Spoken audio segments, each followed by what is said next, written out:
Sveiki, esu Tomas Ruginis, žygeivis, biologas, mokslininkas ir pelkės yra mano viena iš mėgstamiausių lankymosi vietų. Turbūt jau paskutinius gal 10 metų lankausi pelkėse, fotografuoju, todėl norėčiau pašnekėti apie jas ir manau turiu kompetencijos kalbėti apie orientavimąsi pelkį, kaip nepaklysti ir kaip sėkmingai praeiti. Kadangi dabar verda aistros apie tanką nuskendusi, tai man pačiam norisi pateikti savo matymą, kodėl tie kareiviai važiavo į tą pelkę. Tai gal bendrai apie pelkės. Pelkės tai yra toks plotas, kur yra sukauptos durpės.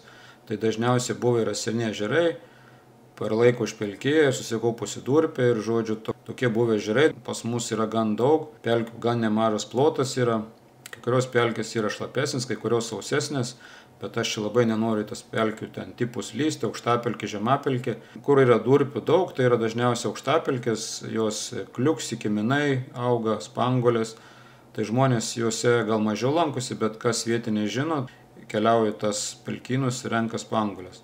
Pats aš vedu ir žygeivius pro pelkės ir jeigu žinai kaip eiti, orientuotis, tai visai tikrai ir nesunkiai. O yra tokių manančių, kad apskritai reikėtų visas pelkės aptverti, ten dar kažkaip izoliuoti, tai yra visiškai nesąmonės. Pelkės yra kaip ir miškas, natūrali buveinė, kažkada buvęs ežeras, tiesiog apaugęs ir virtęs, reiškia, durpėmis ir virtęs šlapynė, pelkė. Tai girdėjau dabar čia tokių irgi spaudoju, kad atseit pelkės yra nepažymėto žemėlapį, bet tai yra netiesa. Mes atsidarom Google Maps paprasčiausiai žemėlapį ir matom pažymėtą pelkę, atsidarom palidovinį žemėlapį ir matome Reiskių telmologinį draustinį, kas yra pelkė, ir pritraukiam, matom, kur yra miškas žalia spalva, kur pelkė ruda spalva. Ir čia labai aiškiai matos, kaip ta pelkė atrodo žemėlapį. Ir tokių pelkių gan Lietuvoje yra nemažai, kai kurios yra nepažymėtos, galim čia keliauti prie kito pelkinėlio, tai atsidarom, kokia nors ir nėra visai čia jokio pavadinimo, bet iš spalvų matome, kad čia yra pelkė ruda spalva ir kažkiek yra medžių toje pelkėje. Sužymėjimas viskas yra labai aiškus. Jeigu nesijaučia saugus, tai geriausia ir neiti. O kas jaučia saugus, tai normaliai.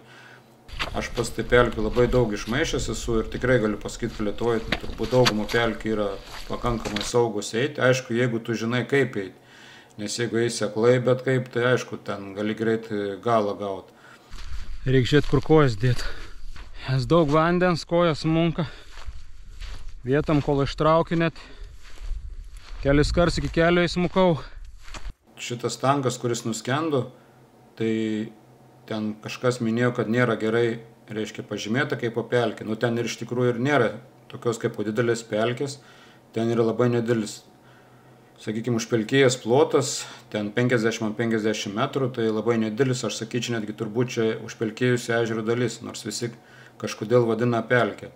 Dabar grįžtam prie tos vietos, kur įvyko nelaimė, kaip jie atrodė. Šitas ežeriukas yra, jis gana nedidelis, apie 70 metrų ir kur nelaimė įvyko, beveik 40 metrų ant 50. Bet kuris žygiuoja, tikrai pažiūrėjęs į šitą ežeriuką žemėlapį, tikrai mato, kad čia yra užpelkėjęs plotas. Kodėl pasirinko tanko vairuotojai pro čia važiuoti, tai sunku pasakyti. Matot liniją kvartalinės čia. Tai gal jie galvoja, kad čia labai lengvai galima pravažiuoti. Aš pats ne kariškis, tai tik žinau, kad kur važiuoti jiems duoda komandas vadas, tai čia sunku pasakyti, ar vadas liepia, ar tiesiog ryšys dingo ir jie nusprendė, kad šitą kvartalinę važiuoti. Čia jau sunku nuspręsti jų pasirinkimo motyvus.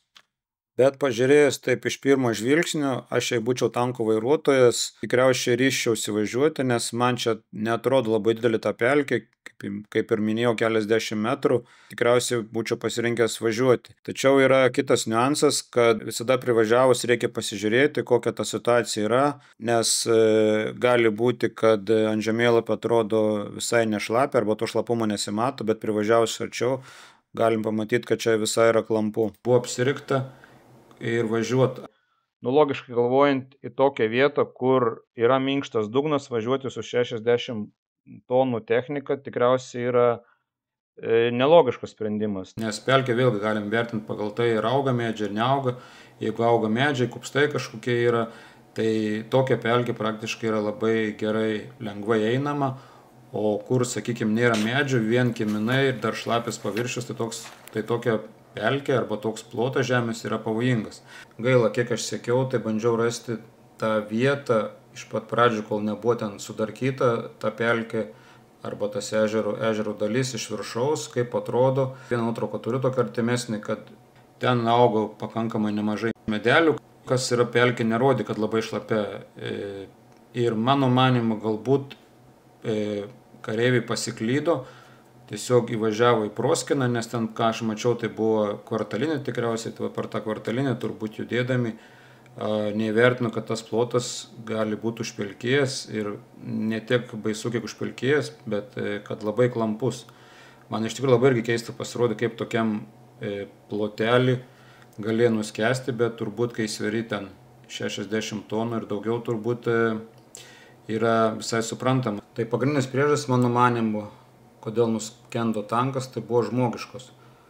Kiekvienas, manau, žygeivis, nežinau kaip su kareiviais, bet manau, ir lygiai tas pats galioja, kai tu vairuoji tokią viršinę sunkę, reiškia, karo priemonę, tai logiškai yra apsižiūrėti ir nevažiuoti bet kur, nes, suprantam, ar ne, yra ežeras, yra vandens telkinys, tai įvažiavus tokią sunkę techniką, tai tikrai nuskęs gali greit.